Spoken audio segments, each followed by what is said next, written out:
ஒரு நாய் உங்களை கடிச்சிருச்சுன்னா அந்த நாயை 10 நாள் சாகாம பாத்துக்கணும் அப்படின்னு சொல்லுவாங்களே, அது எதுக்கு? 16 நாளைக்கு அந்த நாயை சாகாம பாத்துக்கணுமே. இதுல என்ன லாஜிக் இருக்கு? ஒரு கவுண்டமணி காமெடியில கூட அவரை கடிச்ச நாயை செந்தில் கிட்ட இருந்து சாகாம காப்பாத்துவாரு. ரீசெண்டா தெருநாயை பத்தின நீயா நானா ஷோ ஹிட் ஆனதுனால ராபிஸ் அப்படிங்கிற நோயை பத்தி நிறைய பேருக்கு அவேர்னஸ் கிடைச்சிருக்கும். இந்த ராபிஸ் அப்படிங்கிற வைரஸ் நாய் கடிச்சு மட்டும் இல்ல, நாய், குரங்கு, பூனை, கீரிப்புள்ள, வவ்வாலு இந்த மாதிரி பல விலங்குகளாலையும் மனுஷனுக்கு பரவும். அதுங்களோட உமிழ்நீர்ல இருக்கிற வைரஸ் நமக்கு ஏற்கனவே இருக்கிற காயத்து வழியாவோ அல்லது அது கடிக்கிறது மூலமாவோ நம்மளுடைய உடம்புக்குள்ள போகும். இதுதான் இது பரவறதுக்கான முக்கியமான வழி. இதோட ஆரம்ப கட்ட அறிகுறி என்னமோ சாதாரணமா தான் இருக்கும். காய்ச்சல், தலைவலி, குமட்டல், வாந்தி, கடிப்பட்ட இடத்துல அரிப்பு, கூச்சம், வலி இந்த மாதிரி. ஆனா உலகத்துல உள்ள நோய்கள்லயே இது ஒரு மிக கொடூரமான நோய். இதுக்கப்புறம் தான் இதோட ஆக்ரோஷமான சிம்டம்ஸ் எல்லாம் வரும். தண்ணி குடிக்க முடியாது, தண்ணியை கண்டாலே பயமா இருக்கும், காத்து நம்ம மேல பட்டாலே பயமா இருக்குமா, குழப்பமான மனநல, இந்த மாதிரியான பல கொடூரமான விளைவுகள் இருக்குமா. கடிப்பட்ட இடத்துல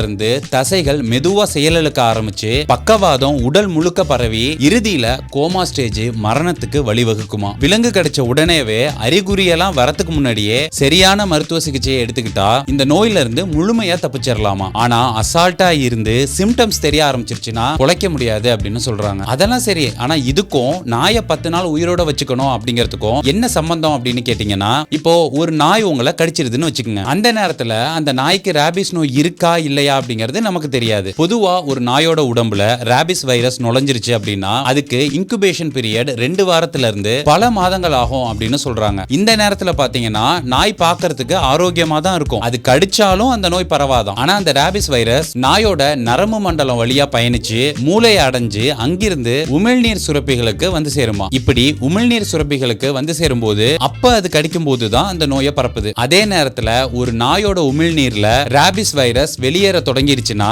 அடுத்த 10 நாளைக்குள்ள அந்த நோய்க்கான அறிகுறிகளை காட்ட ஆரம்பிக்கும். அதோட நாயும் இறந்து போகுமா. நான் முன்னாடியே சொன்ன மாதிரி ஒரு நாய் உங்களை கடிக்கும் போது அது ஆக்டிவா ராபிஸ் வைரஸோட இருந்துச்சா அப்படிங்கறத தெரிஞ்சுக்கிறதுக்கு அந்த நாயை 10 நாள் கண்காணிப்பாங்க. அப்படி கண்காணிக்கும் போது 10 நாளைக்கு அப்புறமும் அந்த நாய் நல்லா ஹெல்த்தியா தான் இருக்கு அப்படின்னா அதுக்கு ராபிஸ் இல்ல, நீங்க சேஃப். ஆனா 10 நாளைக்குள்ள ராபிஸோட சிம்டம்ஸ் காட்டி அந்த நாய் இறந்து போச்சுன்னா நீங்க தீவிரமான ராபிஸ்கான சிகிச்சையை எடுத்துக்கணும். அதுதான் உங்க உயிரை காப்பாத்தும். அப்புறம் அந்த கவுண்டமணி வீட்டுல ஒரு டயலாக் வரும் பாருங்க. அந்த 16வது ஆள் முடியிட்டு அப்புறம் பாருங்க நீங்க அந்த பாசத்தை.